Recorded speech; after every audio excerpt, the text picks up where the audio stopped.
Hello internet, welcome back to the channel, Bronson's Bike Adventures, and it's been a while that I've not been online. Number one child had his baby, and what a beauty she is.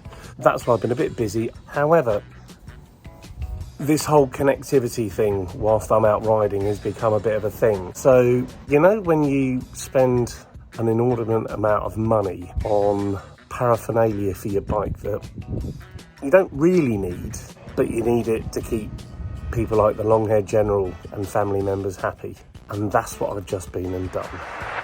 So here we have, I'm going to call it an investment. I've taken on board QuadLock. After much investigation into what system is going to be best, QuadLock seems to be the way forwards. Now, I have been using one of these to hold my phone in for riding the bike, and don't get me wrong, it's served its purpose. The only problem is, with a pair of gloves on, even if they're touch gloves, and you try and operate the screen on this, it doesn't really want to play ball, so it's had to go. I think we'll keep it just in case, but just in case. Anyway, we got to get rid of it, but you know, nice one. Giddy, how do you pronounce that? Maybe answers in the comments. Served its purpose, but alas, no more.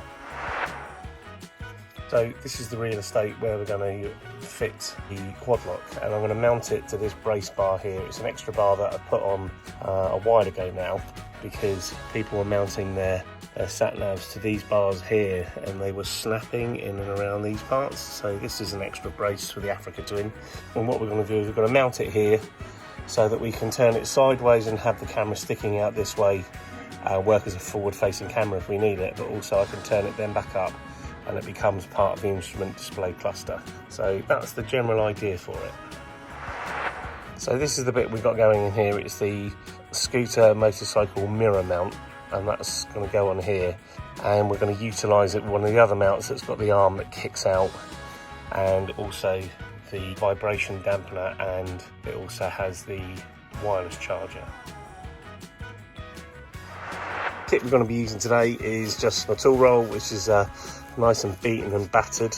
This tool roll I got actually for the ABR festival.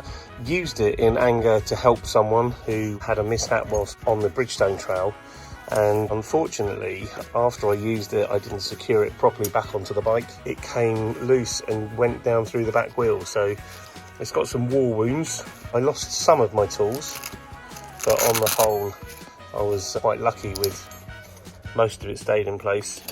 But most importantly, this thing just here, which is my late father's adjustable spanner, I've managed to keep hold of. This was all handed in by some good Samaritan from the ABR who handed it into the organiser's office, lost property, and I managed to get it back. So whoever that wonderful person was that found this on the Bridgestone trail and handed it in, I thank you very much.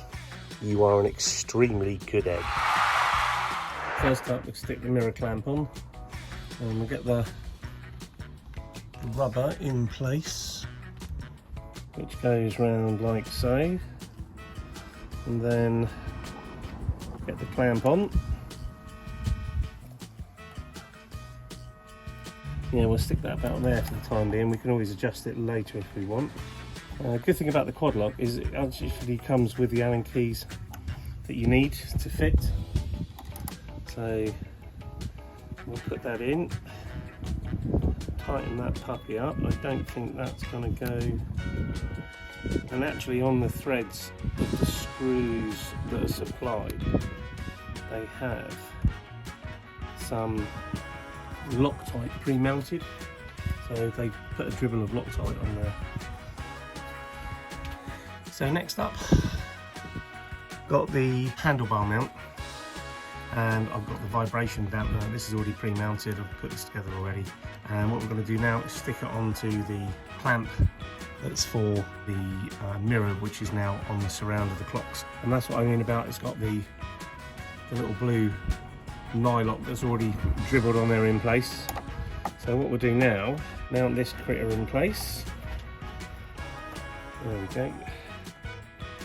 Let's get that tightened up. And next up, we'll adjust. We'll take that off. So the wireless charger can go in place. So that's the vibration dampener already there.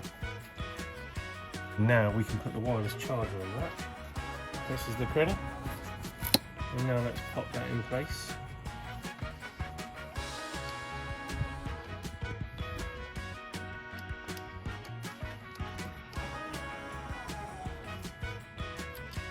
That's the wireless charger.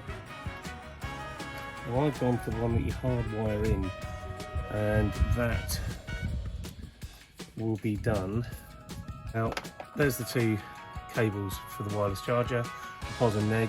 What we're going to do is get some piggyback spade clips and put them onto these, and then we're going to use that to connect to the USB charger so it's on a switched line.